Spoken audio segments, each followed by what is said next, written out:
line of unlimited mobile included for 1 year. Additional lines just $30 each. Click, call, or visit a Spectrum store today.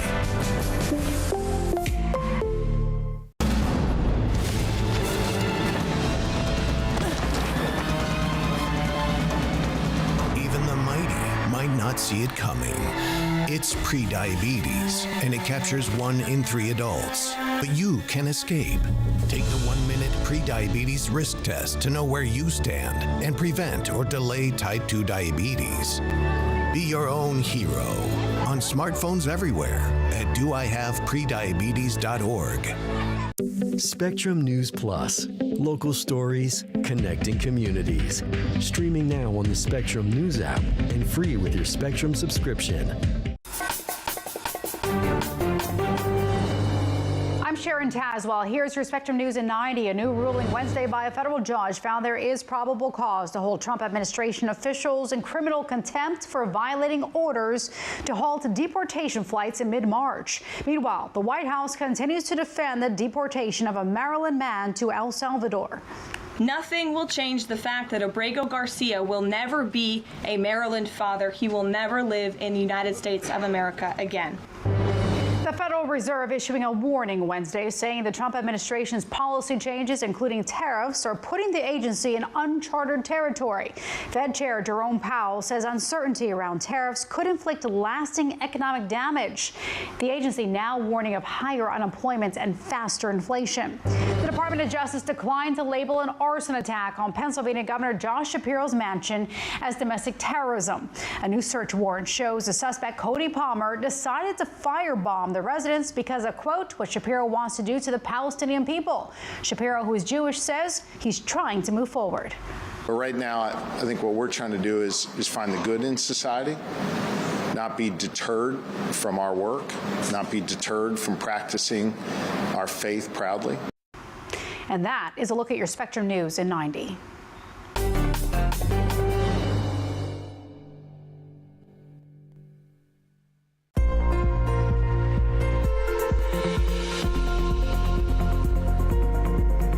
It's going to be a chilly night across Pennsylvania, also into Virginia, southern Ohio, eastern Kentucky, and western West Virginia.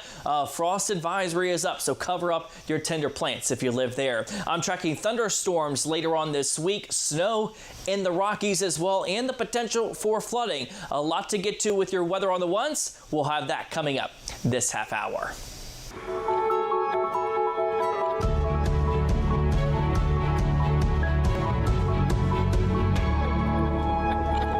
A major escalation Wednesday in the legal battle over the deportation of alleged Venezuelan gang members last month.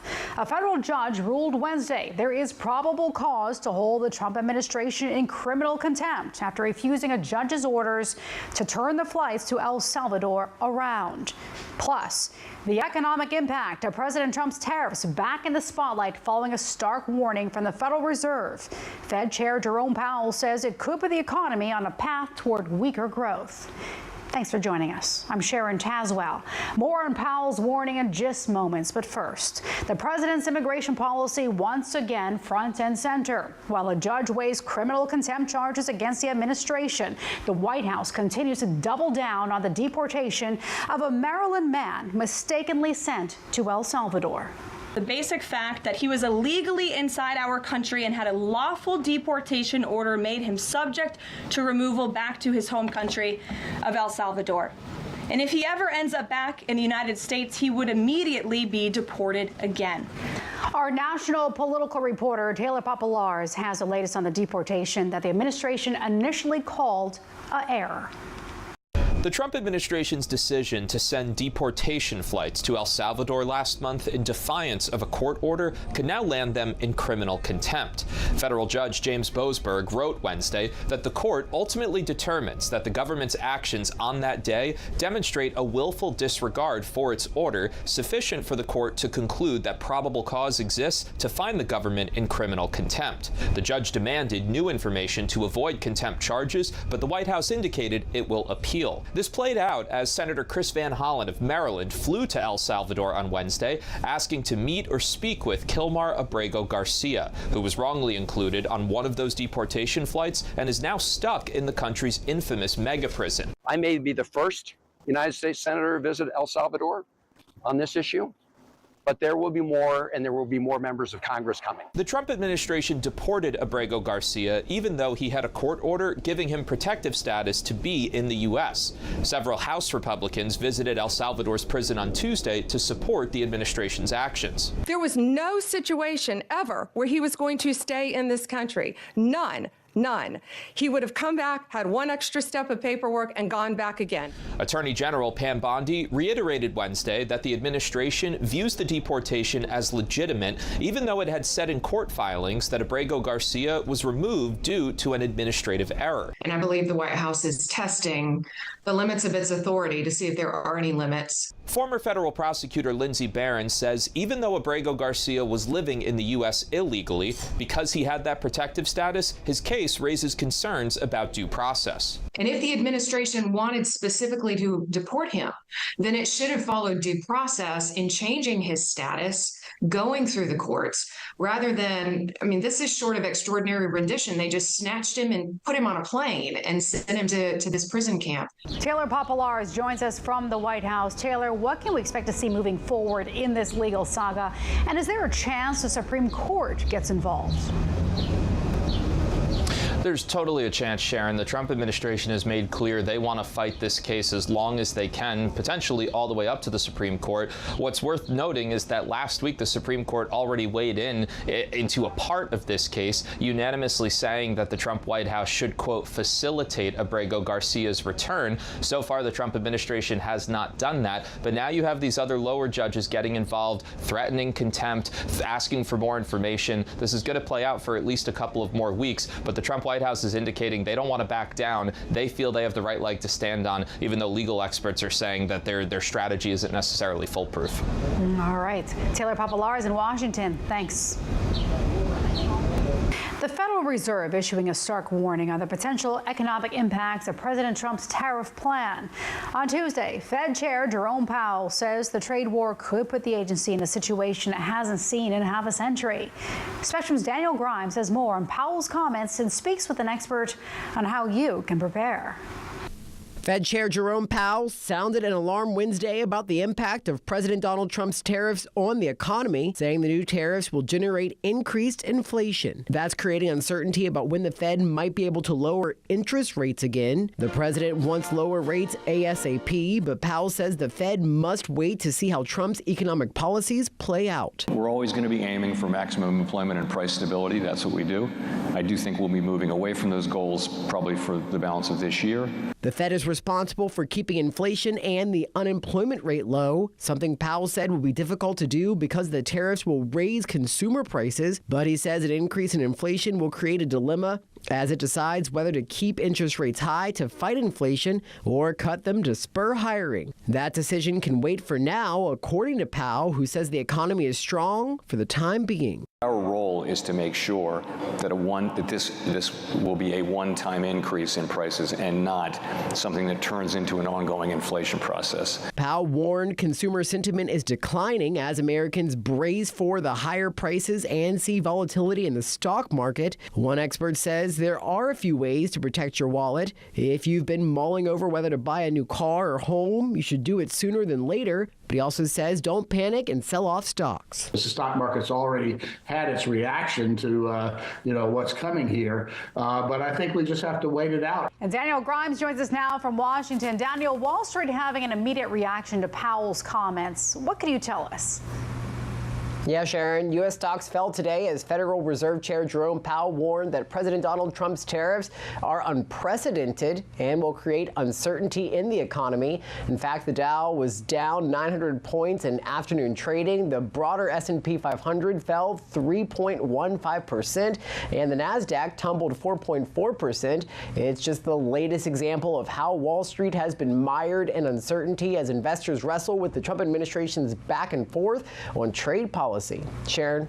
All right, Daniel Grimes in Washington. Thank you. Tensions are rising at town halls across the country with Republican lawmakers. What lawmakers are saying as they face questions over the Trump administration's actions. Coming up.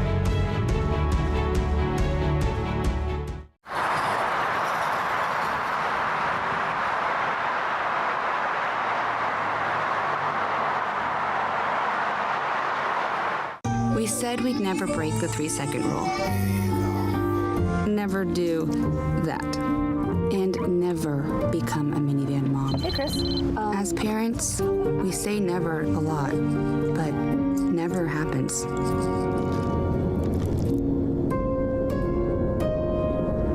So when you say you'd never leave your child in a hot car, know it can happen. Before you leave the car, always stop, look, lock. Bring it to the party, bring it to the top, bring it to the party. Never gonna stop. Enjoy, unwind, connect with Spectrum TV On Demand.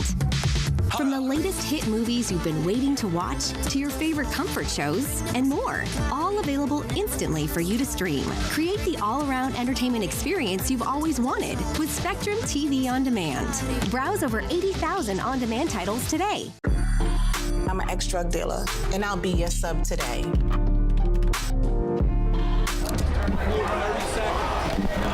2 milligrams of fentanyl can be lethal. A lethal dose is in here. Who gets it, I won't know. It's cheap, it's potent, and it's profitable. The sad reality is fentanyl is being mixed into everything now. More kitchen now.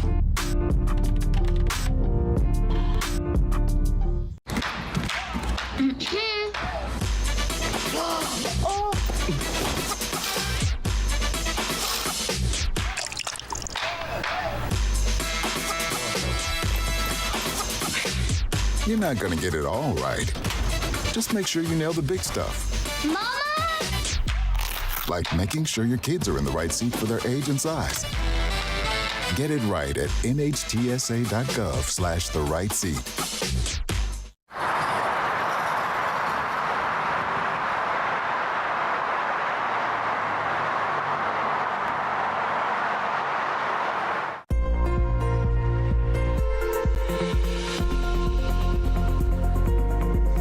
Time for your weather on the ones. I'm meteorologist Alan August, tracking a stormy end of the week in the Midwest and Plain States. Large hail, damaging winds will be the main threat with these storms, but in addition to that, heavy rain and the potential for flooding into the weekend. But a lot of the country, at least today, it's been pretty quiet. The exceptions, the Rockies, seeing some rain and snow, also some snow through upstate New York into northern New England. Still, winter is hanging on for you.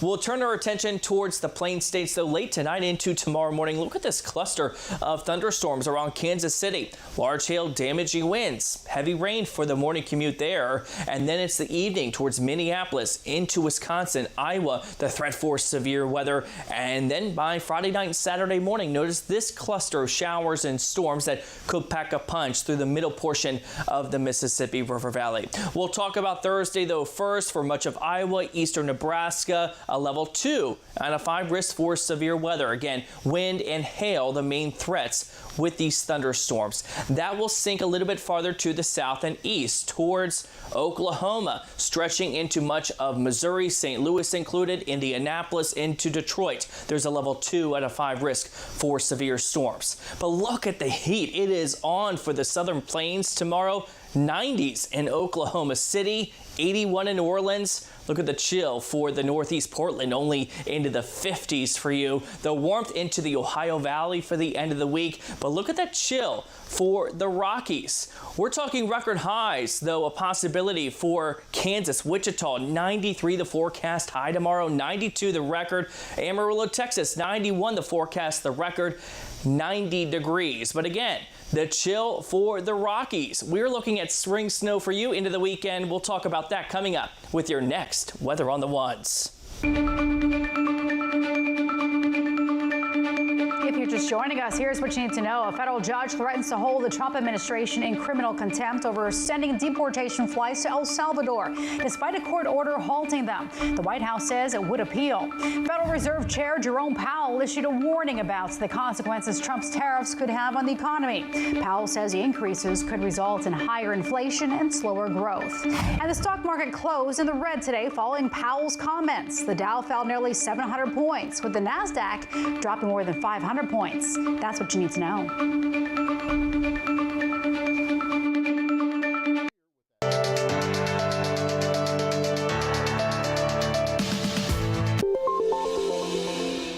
We're learning new details about what could have motivated the suspected arsonist accused of setting fire to the Pennsylvania governor's home. Spectrum's Chris Welch joins us now. And Chris, the suspect allegedly called 911 after the fire.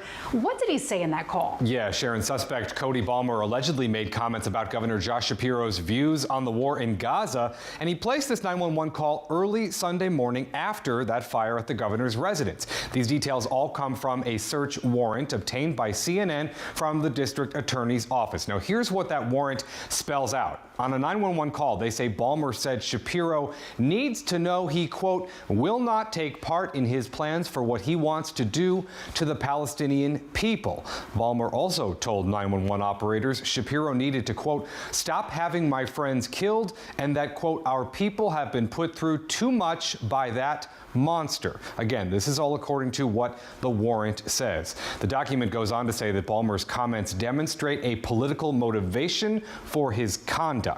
Now, the attack happened hours after Shapiro, who is Jewish, hosted more than 24 people for Passover. Wednesday afternoon, U.S. Attorney General Pam Bondi declined to call this attack domestic terrorism, and Shapiro just said he was focused on moving forward as governor and as a parent. It is absolutely horrific what happened to him. I firmly believe they wanted to kill him. The defendant allegedly said he was going to use a hammer if he could have gotten to the governor. I've known the governor many, many years. It is horrible. And yes, we are working with state authorities to do, it's now a pending investigation, anything we can to help convict the person that did this and keep them behind bars as long as possible. Prosecutors will ultimately determine what motivated this. The district attorney and the Department of Justice can comment on that further. But right now, I think what we're trying to do is find the good in society, not be deterred from our work, not be deterred from practicing our faith proudly.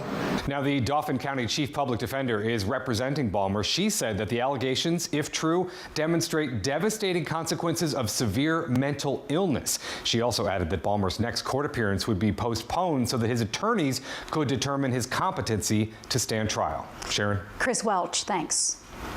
The New York Police Department's scuba team says recovery efforts have ended for the helicopter that crashed in the Hudson River.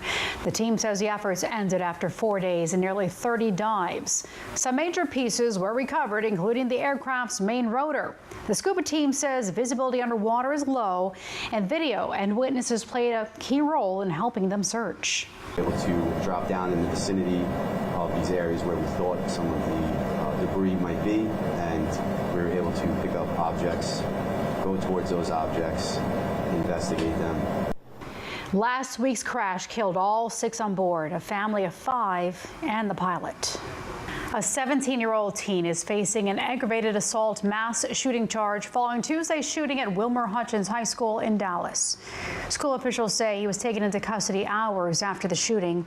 Court documents say 5 students were injured, with injuries ranging from serious to non-life-threatening. School surveillance cameras show that a student let the suspect into the school through an unsecured door. Police are still investigating the motive.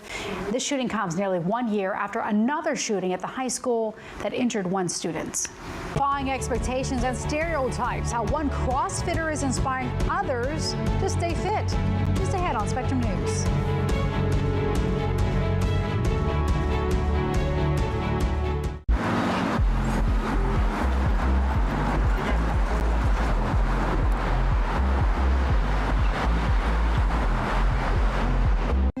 For the millions of school-aged children across the country, the state of their schools can have a lasting impact on their health and well-being. The majority of school districts aren't doing comprehensive regular water quality testing.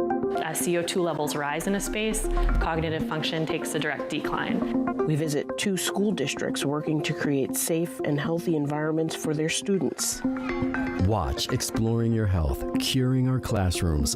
Available on the Spectrum News app. Look at this.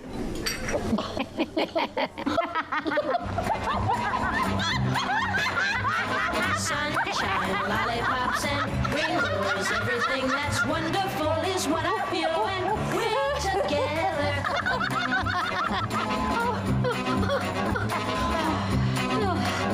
Oh, that was funny. It's all about connecting with seamless connectivity. And internet customers get 1 mobile line included for 1 year with Spectrum.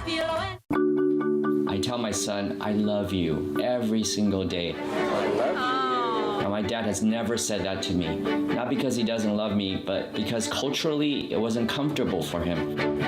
Now that he's a grandfather, he says, I love you to my son every time he sees him. My advice to all the fathers out there, forget the cultural restrictions. They grow up way too fast for you to waste even a single precious moment. Food isn't just fuel to live, it's fuel to grow. My family relied on public assistance to help provide meals for us. These meals fueled my involvement in theater and the arts as a child, which fostered my love for acting. The Feeding America network of food banks helps millions of people put food on the table. When people are fed, futures are nourished. Join the movement to end hunger, and together we can open endless possibilities for people to thrive. Visit feedingamerica.org/actnow.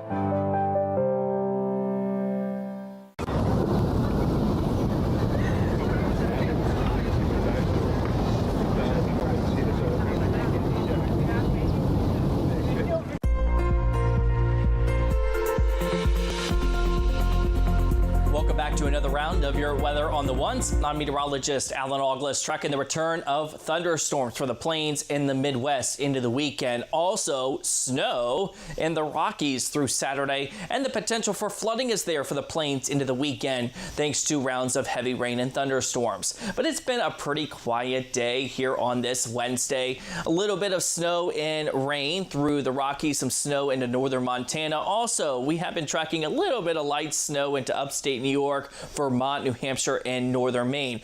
You're looking and searching for spring. It has been chilly for you so far, and that's going to stay the case into Thursday. Cool for the Northeast, a bubble of warmth in the Plain States, and that warm air will continue to be felt in the Southeast through the Ohio Valley, the East Coast on Sunday, before colder air takes over in the Plain States by the second half of the weekend behind a stronger storm. So speaking of cold, yes, we are looking at that snow through Wyoming on Thursday, and that sinks into Denver, Colorado into Friday morning, seeing some snow for you. Also snow into northeastern Arizona, northern New Mexico as well. So how much? Well, this is great for ski resorts here into Wyoming, also into much of Colorado, seeing maybe about a foot of snow in those higher elevations. Denver, couple inches of snow, not out of the question for you. We'll track this system for you moving into the Plain States late on Friday into Saturday morning around St. Louis southbound into eastern Oklahoma. This will stretch into Cleveland, Ohio as well. Some heavy rain and storms. And notice it kind of trains over the same spots over and over again into Sunday afternoon. Chicago into much of Missouri southbound into the Mississippi River Valley. Eventually that system will work its way towards the East Coast by Monday with showers and storms. But there is a level 2 out of 5 risk for severe storms on Friday and Friday night from Detroit, Michigan through Tulsa, Oklahoma. Wind and hail will be the main threats in addition to localized flooding. That threat will sink a little bit farther to the south for the Ohio Valley, also into northeastern Texas as well on Saturday. So rainfall totals with all this rain, flooding is not out of the question in some locations with 3, 4, 5 inches of rain expected through portions of the Midwest into early next week.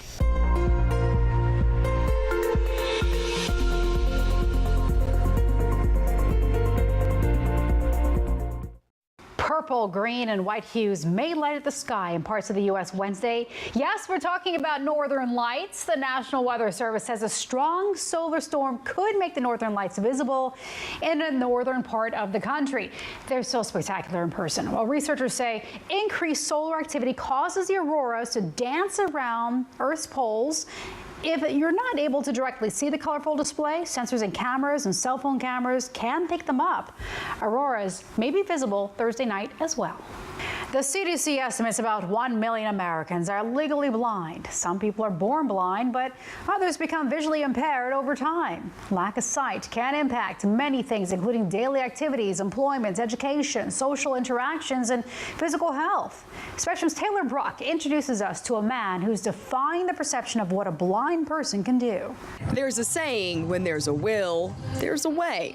Aaron Reistad proves it every single day. Good, Aaron. The 34-year-old loves working out, but he's also legally blind. In 2014, he was diagnosed with a rare genetic condition while in grad school that took his sight. I was incredibly angry and sad and frustrated and confused and, going through all the stages of grief. He could have given up, but decided to take control. Life is 10% what happens to you and 90% how you respond to it. I'm not going to allow my disability to define me, but I'm going to define my disability. Finishing his master's degree, he got a job, moved states, and learned to adapt. This is a tether which allows Luke to guide me and me to run at full speed, and he can guide me around puddles and cars and holes, hopefully. Constantly choosing discomfort, he never shies away from trying new things.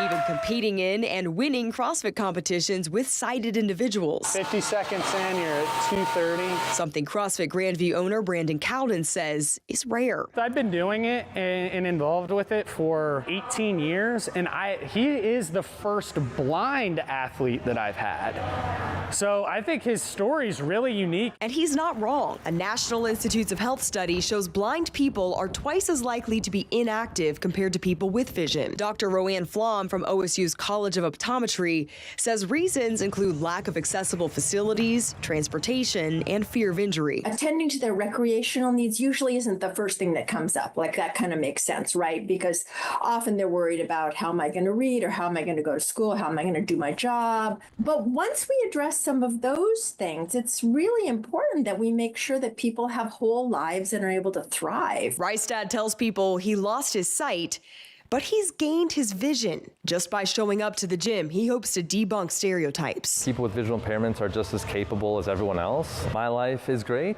I have an amazing girlfriend, a wonderful family, travel a lot. He encourages people of all abilities to take risks. Everything's hard before it's easy. And never be afraid to ask for help. Oh, we just won't let anyone pass us. He says life is better when it's done together. I am only here today because of all the people who, grabbed my tether metaphorically and helped get me to the different finish lines that I've been trying to get to. For Spectrum News, I'm Taylor Bruck. Time magazine releases its 100 most influential people of 2025, and a lot of big names are on the list. Ed Sheeran, Kristen Bell, and Adam Scott, to name a few, all made the list as part of the artist category. Scott is fresh off season 2 of Severance, a popular TV show on Apple TV. And NFL quarterback Jalen Hurts, tennis star Serena Williams, and Olympic gold medal gymnast Simone Biles received recognition as icons and titans. The entire list celebrates individuals who are shaping the world through their leadership, innovation, and impact across various fields. I'm Sharon Daswell. Thanks for watching. Your Spectrum News in 90 is coming up right after this short break. Stay with us.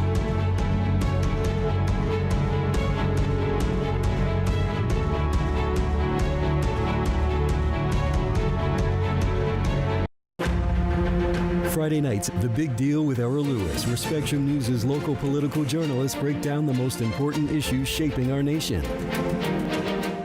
Our journey towards improving mental health doesn't always present a clear path. Every Thursday on Your Mental Health, we listen to voices across our communities, discussing the challenges of everyday life and presenting accessible resources to guide us along the path to our well-being, providing hope and empowering choices choices that light the way to a healthier you. Your Mental Health with Dr. Nicole Clark, Thursdays on Spectrum News Plus, available on all your favorite devices. It's game time at the arena, and 20,000 fans are looking for a win. With an ultra-high-speed network and seamless Wi-Fi, fans can get in the door fast and share the game's best moments in real time. And with Spectrum Business committed to keeping them connected 100% of the time, they won't miss a second of the action. A secure, reliable connection from Spectrum Business means the fan experience is a guaranteed win.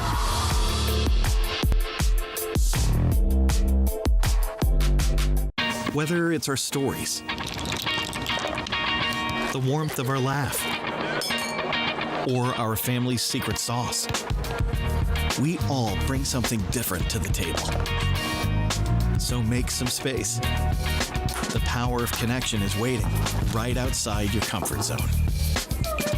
Learn how you can help strengthen your community at belongingbeginswithus.org/teamup. Weather can be beautiful, inconvenient, and at times powerful. And it affects everything we do.